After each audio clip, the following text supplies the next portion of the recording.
Hello everyone! Tonight we're going to talk about how to eliminate those sales scaries right now on the front.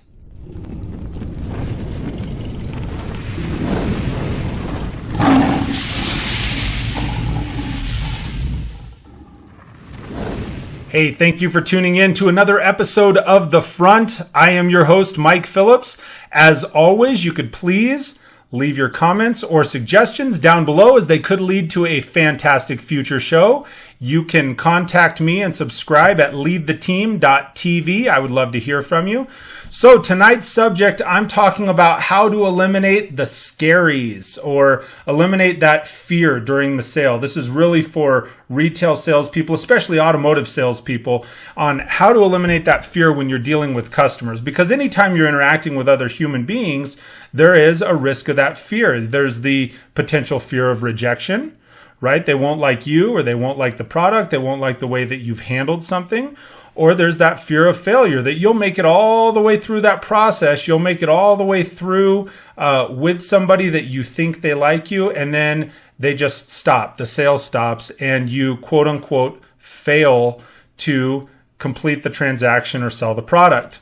So the reason I'm calling it the Scaries, I have a sales manager that I worked with for a number of years, and we used to, time after time, we would try and figure out how when customers were coming in, you would have salespeople that would sometimes, and I know this has never happened in your store, that would sometimes avoid the customer because they had a case of those Scaries. They talked to 4 or 5 or 6 or 10 people and not been able to produce. They hadn't been able to close up that sale, and then they start to question themselves. They start to question their ability. They start to question the job or why they're there. And so after you've been, rejected or failed in those positions so many times, you start to speak differently to yourself. And so this is one of those episodes. I want to talk about 5 different kind of specifics that you can work through to either avoid those. You're probably never going to avoid that fear altogether, but it will help you to avoid them, or it will help you to eliminate that when you realize that you're caught in that rut, that fear rut. So, and you've all heard the adage, false evidence appearing real, right? Because fear is something, it is a couple things. One, fear is made up. It is something that is in your own mind. And fear is a learned behavior. I'm just going to let you take that in for a minute. Fear is a learned behavior. And think about this, in kids. Kids innately are fearless. They aren't scared of anything. My 2 sons growing up, my daughter especially, we're still going through that with her right now. She's pretty fearless when it comes to life. I'd like to say one thing, but when it comes to life, let's take, for example, here's a common fear, spiders. People are fearful, they're scared of spiders, right? Kids, by default, they'll be out there playing with spiders. They think they're cool, man. They got 8 legs and all these beady eyes, and they're neat. They put out this web, and it's sticky, and it's fun to play in, and so forth. And what happens is an adult who has learned along the way that spiders are scary, spiders are poisonous, goes, oh my gosh, right? You got to get away from the spider. So then what happens? That child starts to learn that fear. They learn that behavior from the reaction of others. Right? Fear is not something you're born with, believe it or not. Fear is taught. Fear is learned. So here's a couple of neat tricks. One, if you can learn it, you can unlearn it, right? If you've taught yourself to be fearful of sales or of customers, of relationships, of whatever that fear is, if you can learn that, you can unlearn it. Now, that's going to take work, and it's going to take practice. There is no magic bullet or just, I'm going to, click it off and stop. It is something that will take continued and repeated effort. That's how work works, is continued and repeated effort. So how can you reduce or eliminate fear? Number 1 is you have to learn. Meaning you have to continue to learn. You have to continue to educate. You have to continue to educate yourself. You have to seek education from others. Here's the deal. in a sales environment, there is so much educational material out there for free. It is mind-numbing. You can Google it, you can YouTube it, you can look at, just type in Google, type sales training or automotive sales training or real estate sales training. You'll get hundreds of thousands of results of things that are out there. So it then relies on you to take the time to figure out what is good, what is not so good, what is effective, not effective, and what works with your style and your personality. Right? So you have to continue to learn, but the education is out there. Here's the other thing. If you want really top-notch good education, then sometimes you got to pay for it. You have got to pay for your education. If you want to excel in a particular field, then you need to seek out experts in that field and pay for the education. Learn what they're teaching. Take the workbooks, take notes. Execute on that. And that's the thing then, is once you've learned it, you have to execute on it. You can't just say, oh, well, I have it here, so I know it all. It doesn't work that way. You actually have to use the skills that are being taught. Here's another unique way and a unique spin on it on how to learn or how to go after education is, obviously I've said before, seek out a mentor, someone that is willing to mentor you in the field that you're in or in the particular skill set that you want to learn. Or how about this one? Be a mentor to somebody else that's coming up. That's something that'll help keep you sharp. If you are mentoring somebody else in sales basics, for example, and how to greet the customer, if you're investing your time to educate another individual on how they can improve, it'll keep you sharp as well. So keep that in mind. So that's number one. Number two, have a definitive plan. Know your outcome. There's a process, right? There is a process to a plan. People that are successful execute on processes. So if you have a definitive plan, and for example, before you answer the phone, before you greet a customer, before you're going to actually go face to face with someone, stick your hand out and shake that hand, you need to know your outcome. What's your plan? If your only plan is I'm going to greet the customer and make them feel real warm and fuzzy and good about themselves, you probably can execute on that. However, if your plan is that at the end of this handshake, I'm going to sell a car, you're likely to get a different outcome. There was a NFL football coach years ago, and I at this time I don't remember who the coach was, but when asked, hey, let me ask you a question, coach.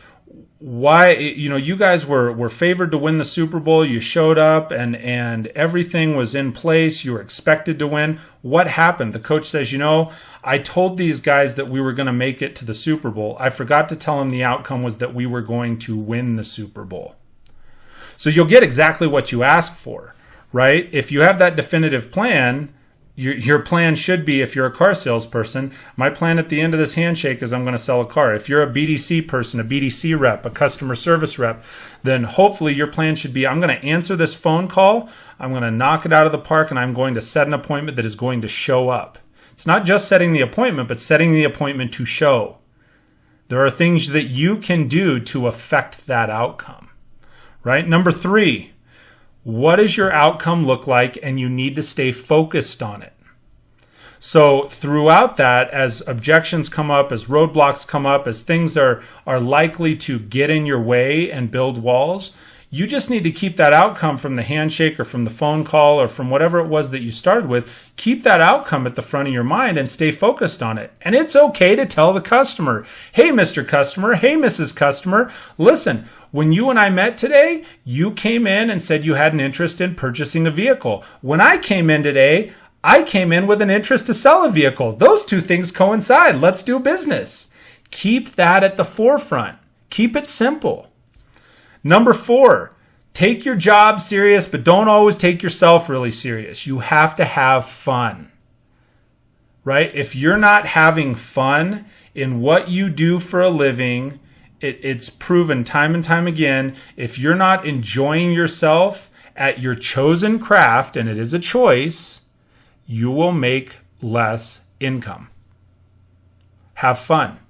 So and here's the thing, if you're focused on then, hey, I have the potential to make less income, this isn't fun, this sucks, or whatever, then it's likely that you become fearful because you go, oh man, if I don't make a good income and I'm not able to make rent or make my bills or make mortgage, woe is me, right? So take yourself serious, but don't take your job serious, but don't take yourself serious all the time. Make sure you enjoy it. Make sure you have fun. Laugh with the customer. Human connection is that much easier when you have humor. People like to smile. People like people that are like them. There's a lot of likes in that sentence. So have fun, be fun, sell more. It'll help you. Just smiling will help eliminate the fear, for goodness sake. Number 5, here's the last one. Keep practicing. That's a big one. You must continue to practice. You have to approach and if it's a career, you have to approach your career with a challenger's mindset, not a champion's mindset. There is a difference when somebody enters the ring in boxing. Somebody that goes in as a champion with an ego and they're all about, oh, well, I got this. This is a piece of cake. There's a lot of times someone goes in with a challenger's mindset, that they have something to prove, that they're pumped up, that they're excited to be there, that they want to prove that they belong. When you have that challenger mindset and you continue to practice and you continue to go after it and you take the actions necessary to win, you know what happens? Oftentimes you win.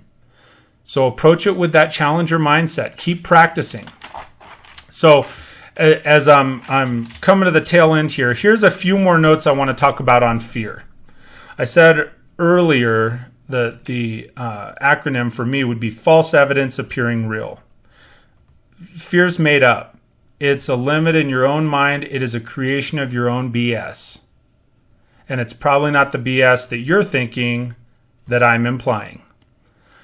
When I'm saying it's a figment of your own BS, it's your own belief system that is creating the fear. It's what your belief is on the other side. That's why, going back to those steps, it's important you stay focused on the outcome, because that'll help to define the belief system, albeit even if whether it's for that one sale or whether it's for a whole career.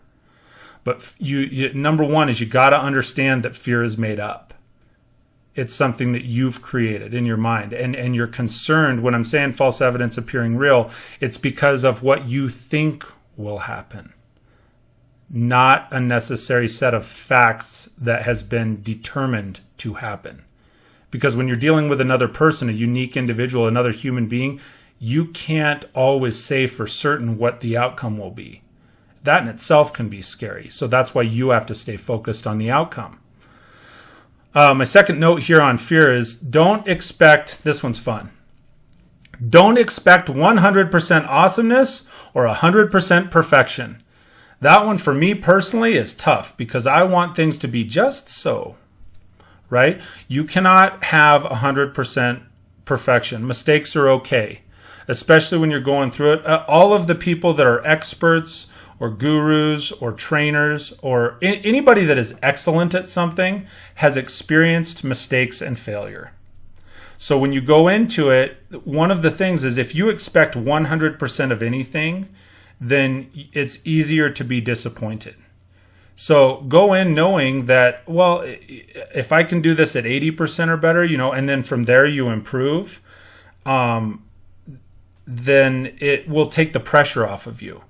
Keep in mind, so what you need to do is you need to produce well and persevere when you can, and know that that may not be 100% of the time. You can do really well or really good at something without 100% perfection and still get a very positive outcome.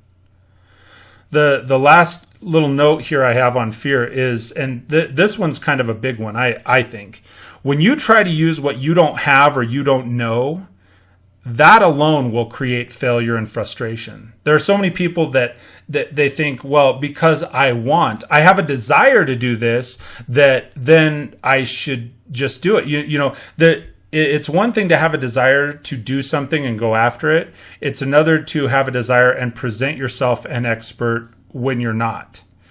And so that alone, when you don't have the skill set to be able to execute on that, that by itself can create frustration and anxiety and failure, in which case then that creates more fear because it's preventing you from the outcome. That's the time that you need to seek out a mentor. So I'm going to go back through my 5 steps. You need to take, if you want to eliminate the sales fear, if you want to eliminate the scaries, here's the 5 things you need to take action on. Number 1, you need to learn and continue to educate. Number 2, have a plan and stay focused on it. Number 3, see the outcome and stay focused on it. Number 4, make sure you continue to have fun. Number 5, keep practicing. Remember, go in with that challenger mindset, not the champion mindset.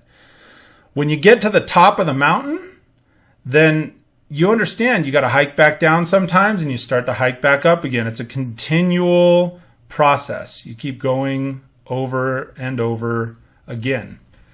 And each time that you seek the top of the mountain, you'll get faster at it. You'll get stronger. That's how you gain more expertise. So that's my message for tonight. Thank you again for joining me for another episode of The Front. And make sure and tune in next week, every Wednesday and Sunday, right here on Lead the Team TV. Thanks, and I hope you have an excellent night.